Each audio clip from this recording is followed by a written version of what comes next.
Sahabat kasih, bertemu lagi dengan saya Sati. Nah, di hari ini kita akan mendengarkan Injil dari Injil Yohanes bab 13 ayat 1 sampai 15 ya. Nah, sebentar lagi kita akan merayakan Kamis Putih. Nah, oke.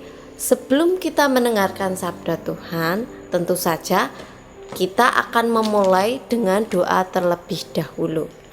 Dalam nama Bapa, Putra, dan Roh Kudus, amin. Ya Bapa, kami mengucap syukur atas berkat-Mu, sehingga kami diperbolehkan lagi untuk mendengarkan sabda-Mu. Semoga di Kamis Putih ini kami berani meneladan Yesus Kristus dalam melayani umat, dalam melayani masyarakat. Ya Tuhan, di segala kekurangan kami ini, kiranya Engkau membimbing kami, memampukan kami, supaya kami berani ambil bagian dalam karya penyelamatan-Mu. Amin. Dalam nama Bapa, Putra, dan Roh Kudus, amin. Ya, tentu saja sahabat kasih, kita sudah lama tidak berjumpa lagi.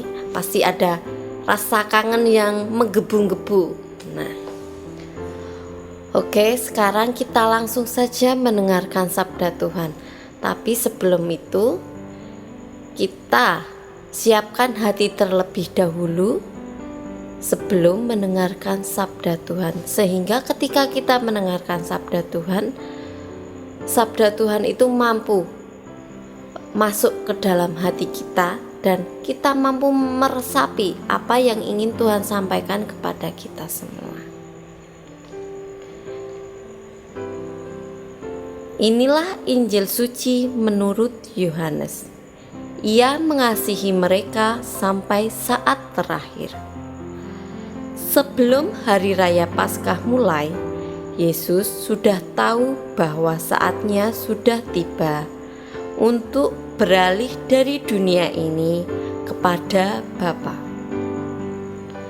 Sebagaimana Ia senantiasa mengasihi murid-muridnya, demikianlah sekarang Ia mengasihi mereka sampai saat terakhir.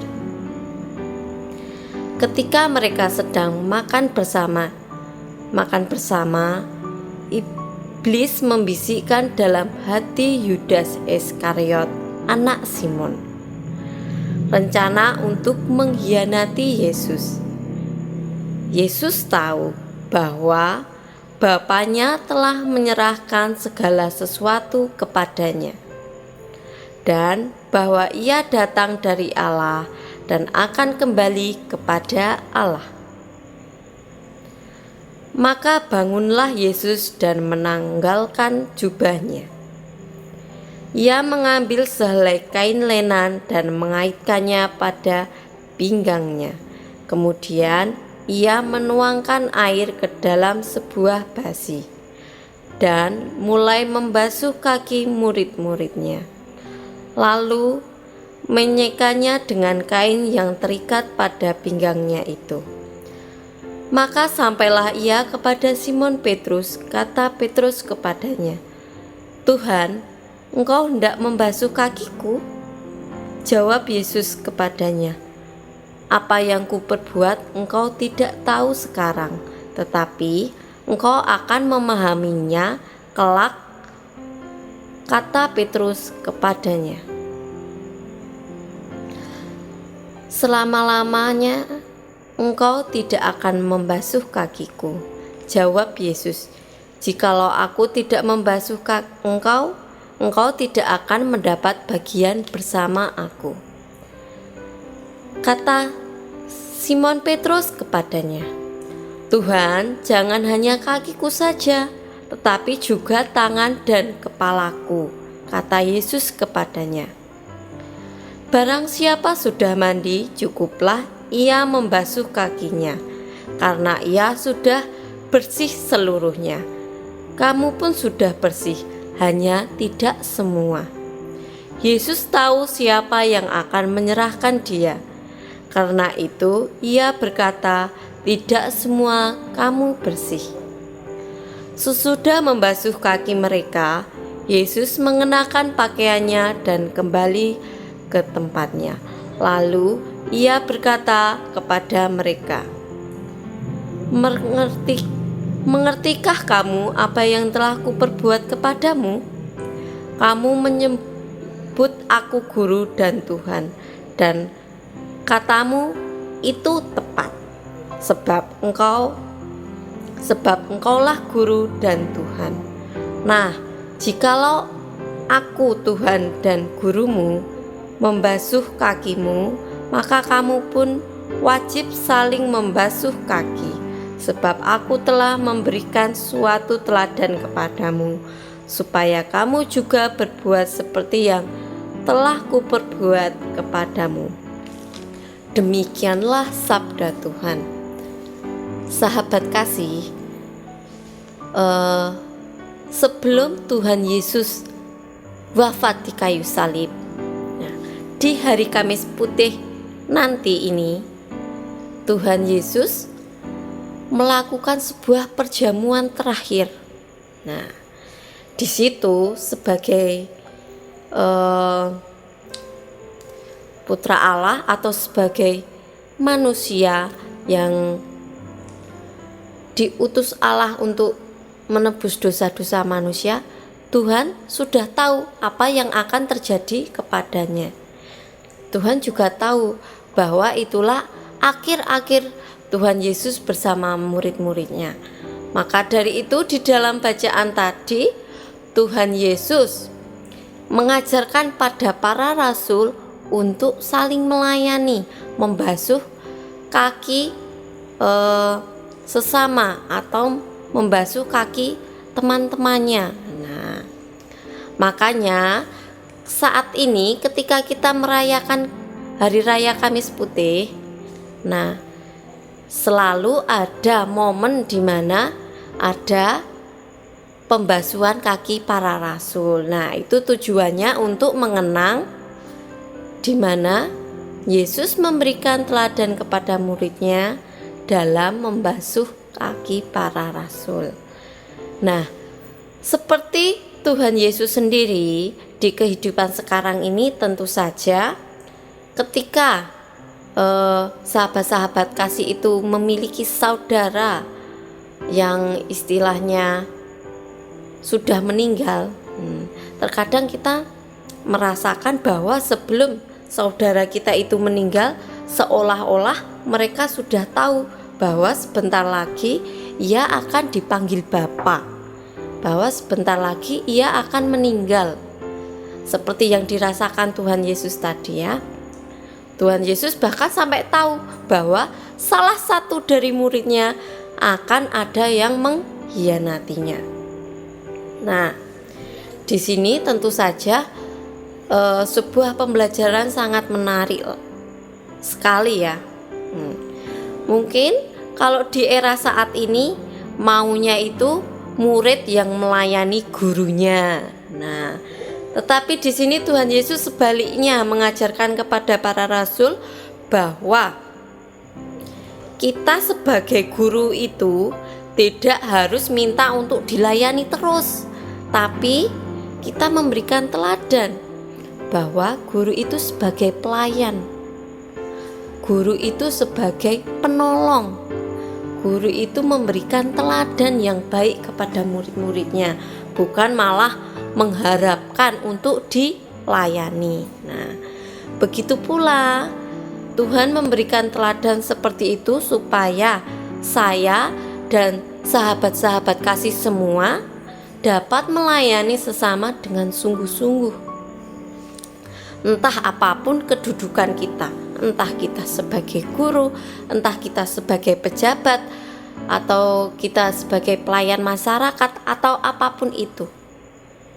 Nah, tentu saja sangat menarik lagi, sangat menarik sekali ya, sampai ngomongnya belibet. Ya, sangat menarik sekali bahwa teladan Tuhan Yesus itu kalau kita cerna itu sebenarnya tidaklah mudah. Suka nek di akal manusia kita sering tidak bisa menangkap apa sih mau Tuhan Yesus itu gitu. Apakah mungkin Tuhan Yesus apakah mungkin kita bisa meneladani Tuhan Yesus seperti itu? Nah, sebelum Tuhan Yesus meninggal, besok ya, Tuhan Yesus meninggalnya besok berarti Jumat Agung. Nah, di hari Kamisnya pun Tuhan Yesus seolah-olah sudah diberikan tanda oleh Tuhan atau sudah merasakan. Gimana kalau seseorang mau meninggal tapi dia sudah merasakan, rasanya bagaimana? Dia sudah tahu loh. Bahkan Tuhan Yesus tahu siapa yang akan mengkhianatinya. Makanya di dalam bacaan tadi dikatakan bahwa di antara kalian sebenarnya semuanya sudah bersih, akan tetapi tidak semua. Itu bisa kita maknai atau bisa kita artikan bahwa di antara murid-murid Tuhan Yesus itu sebenarnya sudah bersih semua, akan tetapi tidak semua. Loh, gimana itu? Katanya sudah bersih semua tapi kok tidak semua? Belibet ya katanya. Tapi ini sebenarnya murid-murid Tuhan Yesus itu baik, semuanya baik. Akan tetapi salah satu dari murid Tuhan Yesus, yaitu Yudas Iskariot, nah itu dibisiki setan, terlena dengan iming-iming uang, dengan iming-iming harta untuk menyerahkan Tuhan Yesus. Seperti itu. Nah, sekarang saya ingin tanya kepada sahabat-sahabat kasih semuanya, bagaimana kalau kita dihadapkan situasi seperti Yudas Iskariot, di mana kita harus menaruhkan